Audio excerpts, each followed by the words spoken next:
டெல்லி சட்டப்பேரவை தேர்தலில் பாஜக வெற்றி பெற்றுள்ள நிலையில் அரசியல் கட்சி தலைவர்கள் தெரிவித்துள்ள கருத்துக்களை தற்போது பார்க்கலாம். செய்தியாளர்களிடம் பேசிய முதலமைச்சர் அதிஷி, என் மீது நம்பிக்கை வைத்ததற்காக கல்காஜி தொகுதி மக்களுக்கு நன்றி தெரிவித்துக் கொள்வதாக குறிப்பிட்டுள்ளார். இது கொண்டாட வேண்டிய நேரமல்ல, பாஜகவுக்கு எதிரான போரை தொடர வேண்டும் என அவர் கூறியுள்ளார். பணபலம், மதுவின் மீது மட்டுமே அரவிந்த் கெஜ்ரிவால் கவனம் செலுத்தியதால் தோல்வியை தழுவியதாக சமூக சேவகர் அண்ணா ஹசாரே விமர்சனம் செய்துள்ளார்.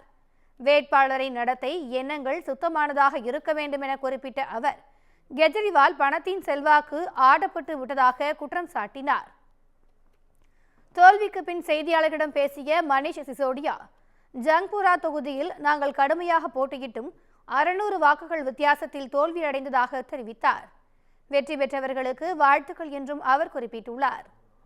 பாஜக மூத்த தலைவர் தமிழிசை சவுந்தரராஜன் எக்ஸ் தளத்தில் வெளியிட்டுள்ள பதிவில், இந்தியாவின் தலைநகரில் பாரதிய ஜனதா கட்சி தலை நிமிர்கிறது, ஆம் ஆத்மி தலை குனிகிறது என்றும் காங்கிரஸ் நிலை குலைகிறது என்றும் குறிப்பிட்டுள்ளார்.